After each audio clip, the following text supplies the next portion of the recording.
सरगुजा में अंबिकापुर में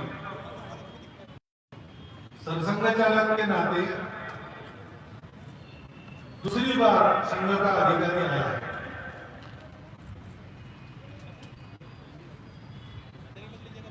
तो स्वयंसेवकों में भी उत्साह है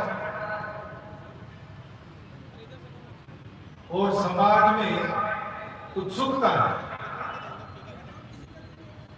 क्यों आ रहे हैं, क्या कहेंगे,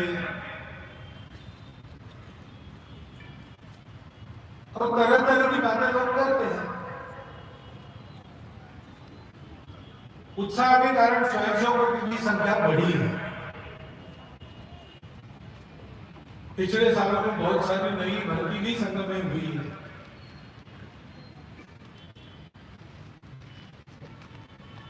तो ये सब बातें आपको सामने बैठा हुआ मैं देखता हूं तब ध्यान में है।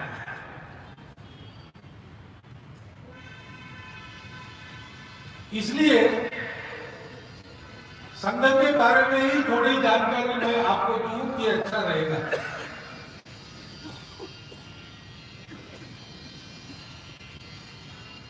क्योंकि अपने देश में चलने वाला संघ एक अनोखा काम है। इसके जैसा आज दूसरा नहीं है। और मेरी जानकारी में पिछले 1000 वर्षों में इस प्रकार से पूरे देश में एक साथ सारे देश को एक करने का कोई प्रयास चला नहीं। और इसलिए संघ को जानना है तो किसी बात से तुलना करके जान नहीं सकते। संस्कृत में एक सुभाषित है, गगनम गगनाकारम सागरम सागरोपमा। आकाश कैसे है तो आकाश जैसे, उतना दूसरा अंतराल दूसरा नहीं कोई, तो आकाश आकाश जैसा है। सागर सागर जैसा ही है, उतना बड़ा जलाशय दूसरा नहीं है।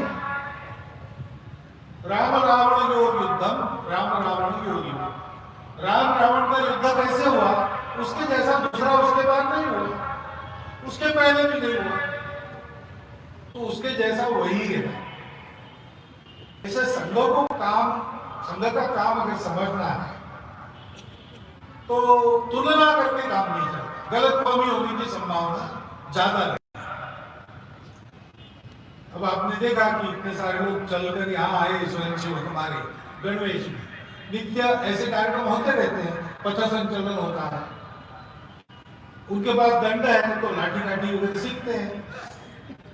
तो लोगों को लगता है संघ कोई पैरा मिलिट्री ऑर्गेनाइजेशन है, अर्ध सैनिक। ऐसा नहीं है। संघ में परेड है, संघ में व्यायाम, अपनी भारतीय जो परंपरा से आने वाली, अखाड़ों में चलने वाली व्यायाम की कला है, शस्त्र विद्या है, वो सीखते हैं हम लोग। लेकिन हम लोग पैरामिलिट्री नहीं। अभी आपने यहाँ गीत सुना, तो संघ में गीत होता है, सांघिक गीत भी होता है, व्यक्तिगत गीत भी होता है, हमारे प्रत्येक कार्यक्रम में गीत होता है।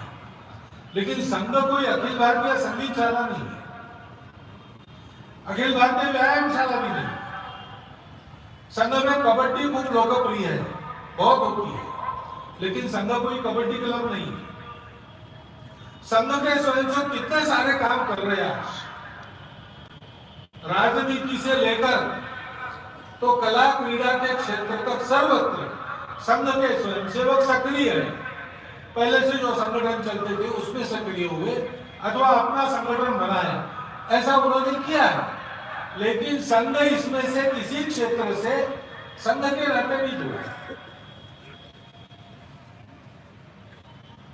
संघ के बारे में पढ़ के लिख के अनुमान लगा के भी काम नहीं चलता।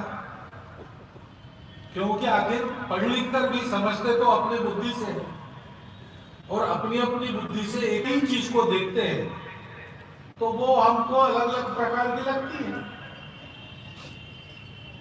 एक बार एक गांव के बाहर बड़ा वटवृक्ष था, उसके तलहटी में एक व्यक्ति को सोया पाया गया। सो रहा था वो,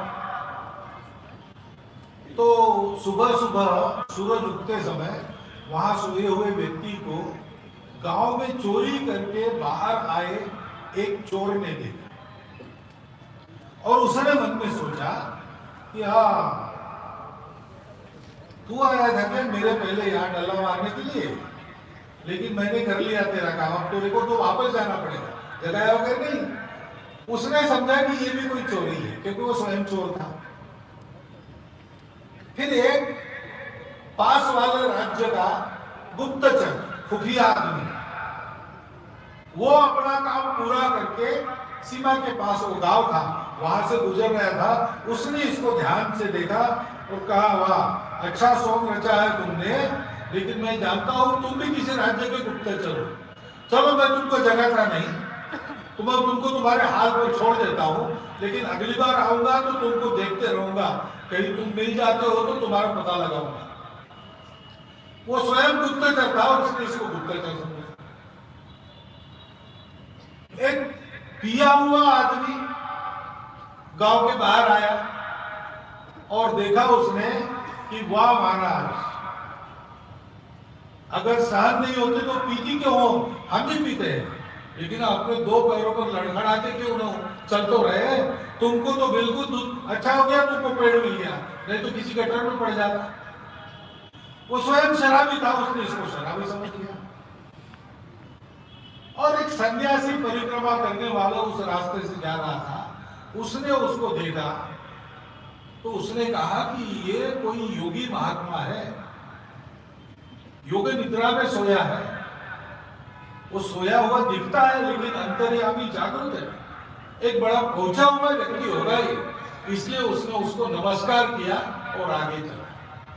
अब आदमी तो एक ही है, लेकिन समझने वाले उसको अपनी अपनी नजर से समझ।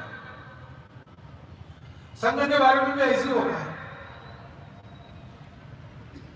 संघ को समझने का अच्छा तरीका है, संघ में आप आइए, संघ एक खुला संगठन है, उस आने की फी नहीं लगती, कोई औपचारिक प्रवेश की और बात नहीं है, उसमें फॉर्म वगैरह भरना नहीं पड़ता। शाखा में आना शुरू करें, आप संघ में आ गए। संघ को अंदर से देख सकते हैं, 6 महीना, साल भर, 2 साल, पक्का देख लो अपनी आंखों से, स्वयं अनुभव करो, तब संघ ठीक से समझ में आता है। जैसे चीनी कितनी मीठी है इस पर ग्रंथ लिखे जा सकते हैं, भाषण भी हो सकता है, उसकी केमिस्ट्री क्या है, उसका फॉर्मूला क्या है, सब बताया जा सकता है, लेकिन चीनी मीठी है यानी क्या है, ये जब तक आधा चम्मच चीनी मुंह में नहीं डालते तब तक समझ में नहीं आता। लेकिन कोई चीज मुंह में डाल के उसकी परीक्षा करना, इसके लिए भी कुछ जानकारी चाहिए, नहीं तो जहर भी परीक्षा के लिए मुंह में डाल देंगे तो उल्टा काम होगा। और इसलिए उतना भर मैं बताता हूं जिससे आपको संघ का प्रत्यक्ष अनुभव लेना खतरनाक नहीं लगेगा। अभी हमारे अध्यक्ष महोदय ने आह्वान किया है, सबको एक होना है, सबको एक होना है, और अलगाव की बात चलती है, ये भी उन्होंने बताया। अलगाव की बात का आधार तो अपने ही गुण बनते हैं। है भारत में अनेक देवी देवता है और उन देवी देवताओं की पूजा करने वाले समूह हैं, सबके अलग अलग देवी देवता है, और किसी भगवान को न मानने वाले भी लोग हैं भारत में। और ये आज की बात नहीं है, ये प्राचीन समय से भारत में ऐसा ही है। दुनिया का प्राचीन साहित्य है वेद, 4 वेदों में एक अथर्ववेद है। उस अथर्ववेद में अपने पूर्वज ऋषि प्रार्थना करते हैं, वो संस्कृत में कहते हैं, जन्म बिभ्रति बहुधा विवाचसः नाना धर्माणां पृथ्वीं यथोपसम् सहस्त्रधारा द्रविणस्य मेधुहा ध्रुवेव धेनुरनं प्रस्फुरन्ति। अपनी सहस्त्र धाराओं से सबको शस्य प्रदान करने वाली, दूध प्रदान करने वाली गाय के समान है पृथ्वी माता, हम तुम पर निवास करने वाले, अनेक भाषाओं में बोलने वाले, अनेक धर्मों के मानने वाले लोगों को तुम शस्त्र प्रदान करो। तो वेदों के काल में भी अनेक भाषा, अनेक धर्मों के मानने वाले लोग थे और प्रार्थना सबके लिए की जाती थी।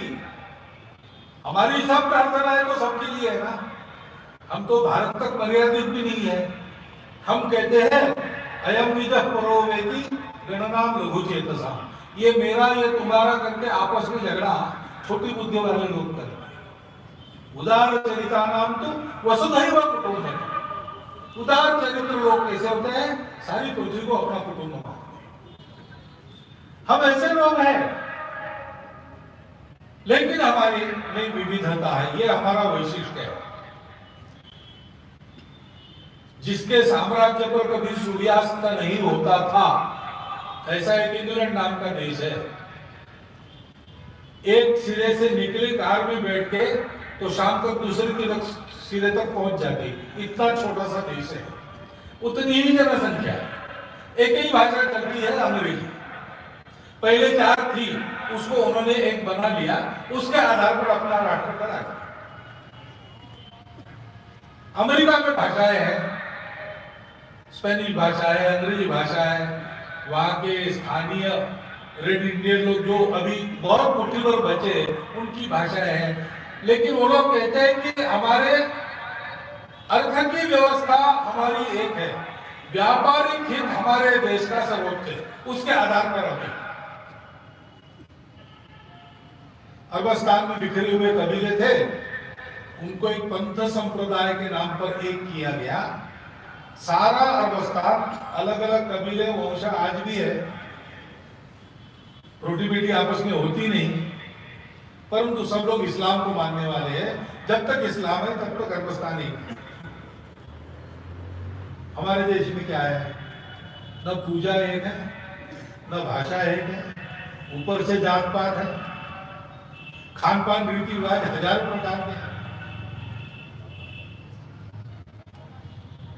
अब ऐसी स्थिति है, फिर भी हम लोग भारत है पहले से, आज की बात नहीं है, अंग्रेजों के आने के बाद नहीं बना है अपना देश। हमारे देश का वर्णन वेदों में भी है, रामायण में भी है, महाभारत में भी है।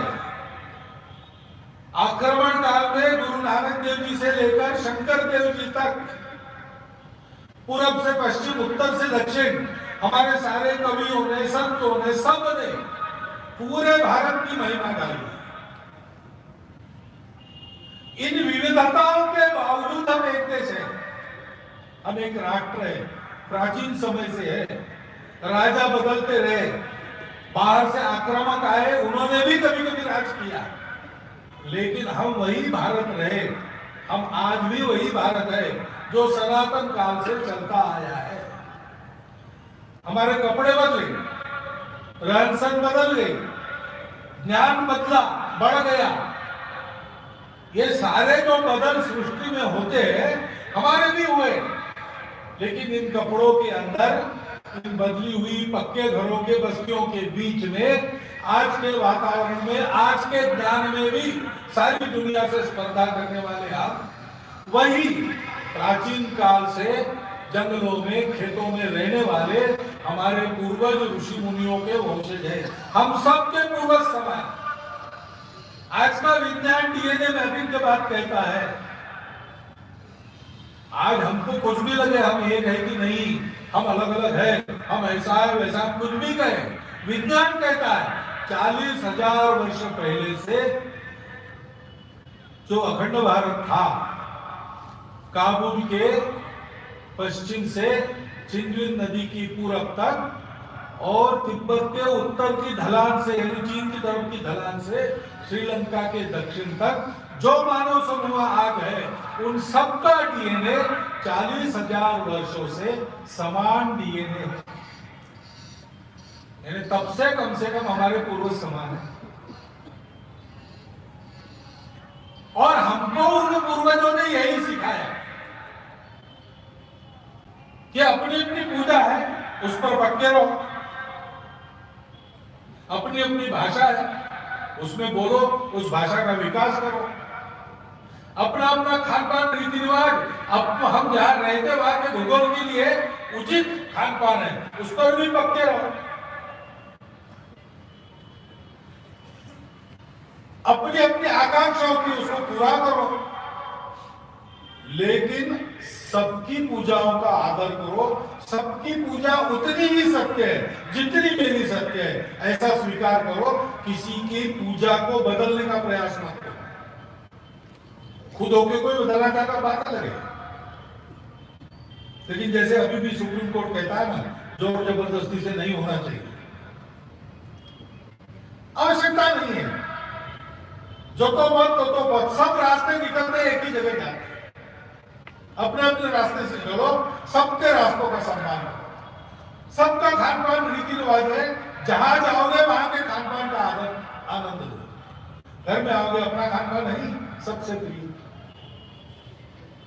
रीति रिवाज, अपने अपनी कुल रीति के पालन करो। दूसरों की कुल रीतियों का भी उतना ही आदर सम्मान करो। सबको स्वीकार करके अपनी राह पर चलो और अपनी आकांक्षा पूर्ण करते समय सबकी आकांक्षा पूर्ण हो सके ऐसी परिस्थिति बनाओ। केवल अपने स्वार्थ को मत देखो, अपने स्वार्थ को उतना ही देखो जिससे अपना स्वार्थ पूरा करने से सबका स्वार्थ पूरा होता है। यह हमारी सीख है, उसके अनुसार हमारी रीति रिवाज है। प्रत्येक घर में आज देखो सबका सम्मान हम करते हैं, तो हमारे पुराने रीति रिवाज जहां पालन होते हैं, बहुत गंभीर नहीं, पूजा वूजा की बात नहीं करता मैं, नित्य अपने रोजमर्रा के जीवन में देखो, कोई पुस्तक पढ़ी है, कोई किताब पढ़ी है, रोज का पेपर जमीन पर पड़ा है, चलते समय पैर लग गया, उत्तर से दक्षिण, पूर्व से पश्चिम, भारत का आदमी आदत से उसको नमस्कार करता है। क्यों? उसमें विद्या है तो सरस्वती। पेड़ को शाम सूर्यास्त होने के बाद हाथ में लगा, भाई पेड़ सोते, पेड़ भी जीवंत है, उनमें भी जीवंत चैतन्य है, उनको भी हम नमस्कार करते हैं। हमारे यहाँ पेड़ों की पूजा होती है, उसमें भी हम भगवान देखते हैं। हम पर्वतों में भगवान देखते हैं, हम नदियों में मातृत्व देखते हैं, हम पशुओं में मातृत्व देखते हैं, हम नाग सांपों की भी पूजा करते हैं। हमारे यहाँ मांगने वाला आया तो उसको खाली हाथ भेजना अच्छा नहीं माना जाता।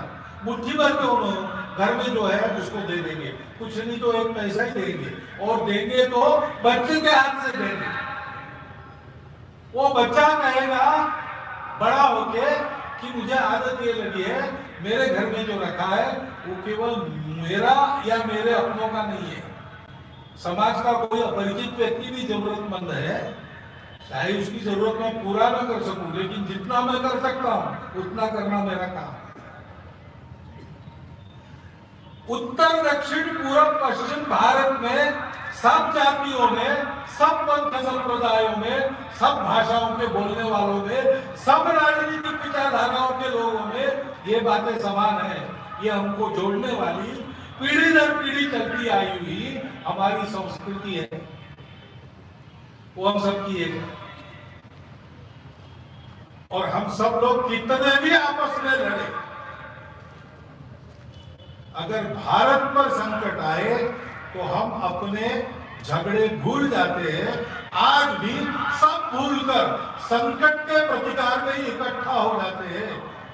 फिर संकट वो आसमानी हो, कोरोना जैसा, कोई सामने दिखने वाला चढ़ाई तो कर नहीं जाता, एक बीमारी की, लेकिन उस बीमारी के समय सारा देश एक बन के उसके विरोध में खड़ा रहा। क्या सरकार, क्या प्रशासन, क्या विभिन्न पार्टियां, क्या सामान्य लोग, सब लोग कोरोना को भगाना है, कोरोना को अंदर नहीं आने देना है, इस निर्धार से 2 साल सब प्रकार के कष्ट सहन करके रहे। या 4 बार लड़ाई हुई, पहली बार चीन ने आक्रमण किया, उससे भी पहले पाकिस्तान ने किया था, लेकिन हम लोग स्वतंत्रता के नए उत्साह के उधेड़पुन में थे। लेकिन चीन का आक्रमण बाद पाकिस्तान से हुई 2 लड़ाइयां, कारगिल की लड़ाई, आपस में सब भेद हम भूल गए, देश संकट में खड़े हो गए। चीन के आक्रमण के समय तमिलनाडु में मुख्यमंत्री थे अन्नादुराई, उनकी पार्टी वो द्रविडियन पार्टी कहलाती है। वो कहते हैं तमिलनाडु अलग है, भारत अलग है। लेकिन चीन का आक्रमण होते ही चेन्नई की मरीना बीच में जनसभा में उन्होंने आह्वान किया, हिमालय पर हमला, तमिलनाडु पर हमला। अब अपने तात्कालिक स्वार्थों के लिए हम कितना भी नाटक करते हो, जब ऐसे संकट सर पर आते हैं तब तो अंदर की बात बाहर आ ही जाती है। तो वास्तविकता क्या है? वास्तविकता यह है हम सब लोग एक हैं। अगर ये वास्तविकता है तो हमको उसके अनुसार होना चाहिए। हमको क्यों आपस में भेद बरतना चाहिए? हमको क्यों जात पात की ऊंच नीच के विषमता का पालन करना चाहिए? हमको क्यों आपस में एक से दूर रहना चाहिए? अपने आयोजन में हम शरीक होते हैं, सबके आयोजन में हो, इसमें क्या दिक्कत है? हमारे यहाँ तो पूजा अलग होने से मनुष्य एक दूसरे को दूर जाता नहीं, ये हमारी विशेषता है। बाकी दुनिया में ऐसा नहीं है। इतनी विविधता होने के बाद एक होना असंभव, ऐसा बाकी दुनिया मानती है। एक हमारा देश परंपरा से मानता है यूनिटी इन डायवर्सिटी, विविधता में एकता।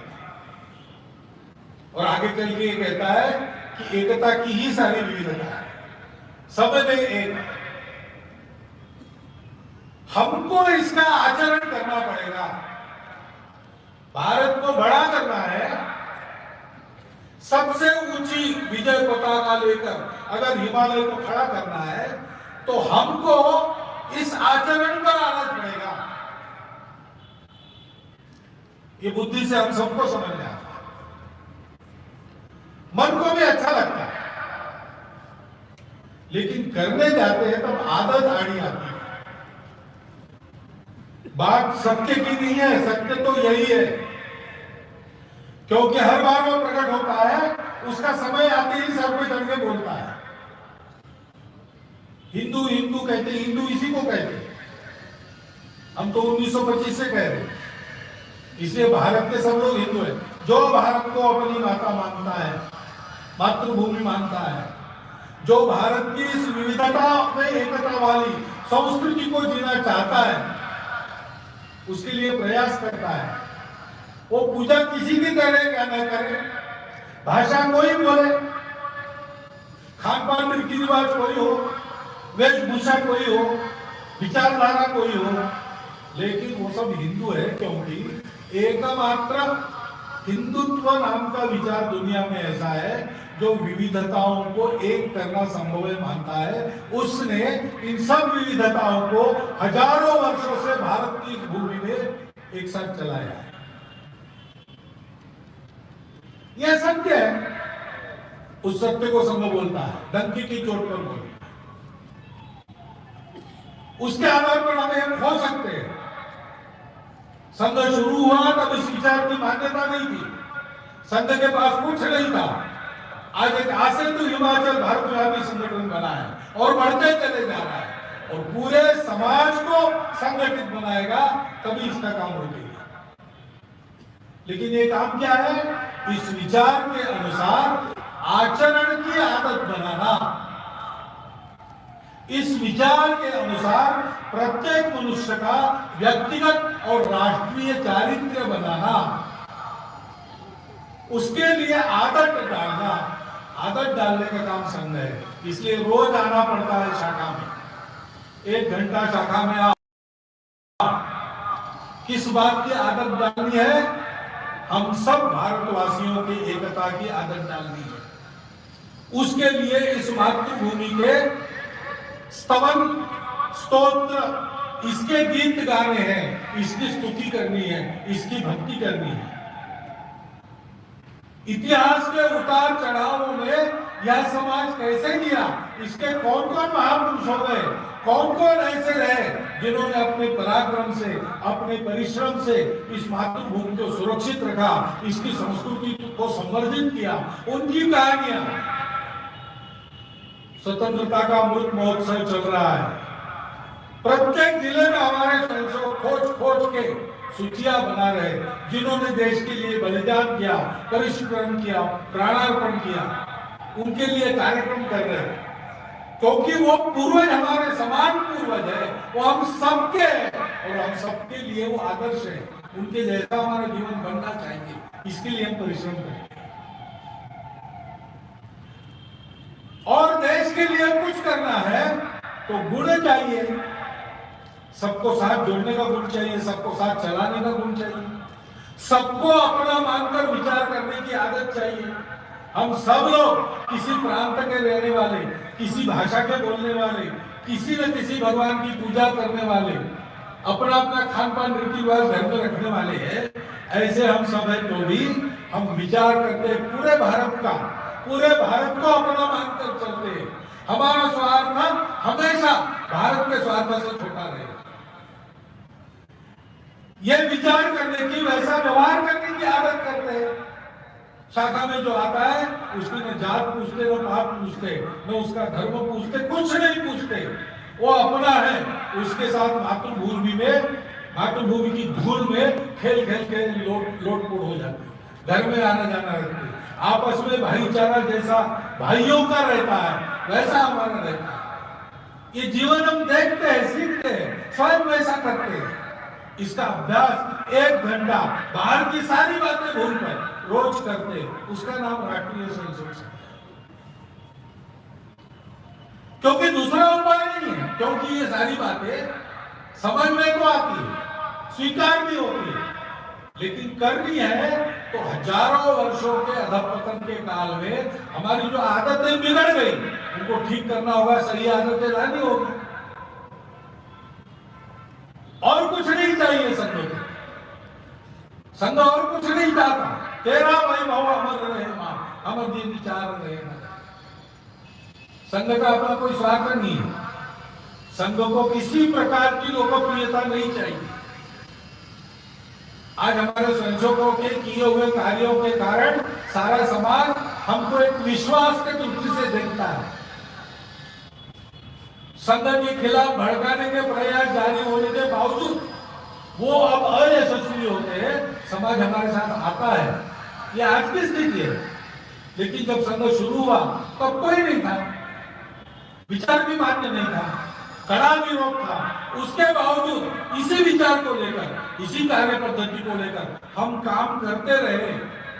लोग नहीं आएंगे तो चलेगा, हम सत्य पर चलेंगे। अगर हम सत्य पर हैं तो एक न एक दिन लोगों को सत्य पर आना ही पड़ने वाला है। यह हमारी श्रद्धा है। हमको केवल अपने मातृभूमि का परम वो संपन्नता का चित्र देखना है। उसके लिए हमको प्रयास करने, सारे समाज को साथ लेकर, सारे समाज को के साथ रहकर हमको प्रयास करना। उसकी योग्यता हम संपादन करते। प्रार्थना आपने सुनी अभी, परम वैभवम नेतु नेतत् स्वराष्ट्रम समर्था भवति। हम समर्थ बने उसके लिए, इसके लिए रोज की साधना तपस्या चलती है, मिलता कुछ नहीं है।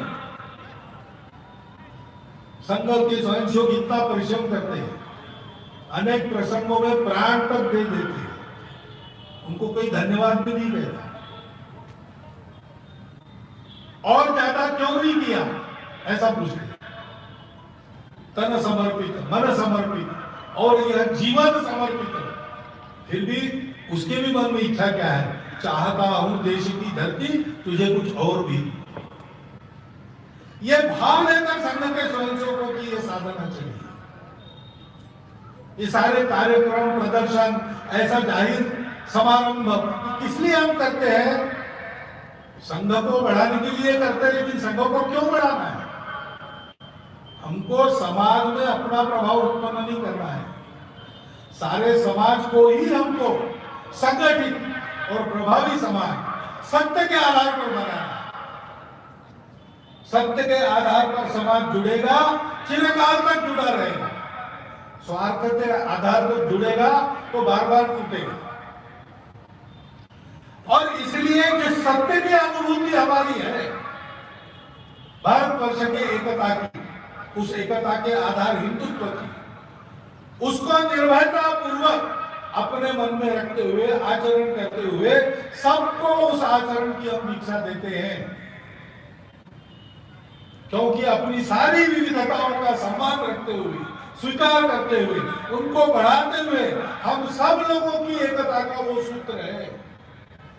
सुप्रीम कोर्ट ने कहा है अपने निर्णय में, हिंदुत्व कोई संप्रदाय नहीं है, पंथ नहीं, रिलीजन नहीं है, वो तो इस देश की चलती आई हुई परंपरागत जीवन पद्धति है। तर्क सिद्ध, अनुभव सिद्ध, इतिहास सिद्ध, संविधान सम्मत ऐसे संघ का कार्य है। और ये कार्य संघ के लिए नहीं है, ये हम सबके लिए है, अपने देश के लिए। इसलिए ऐसे प्रसंगों पर जो आवाहन मैं सबके सामने रखता हूं, आपके भी सामने रख रहा हूं, दूर से दर्शक बनकर इस संघ को मत देखिए, इस संघ के स्वयंसेवक बनिए, शाखा में आकर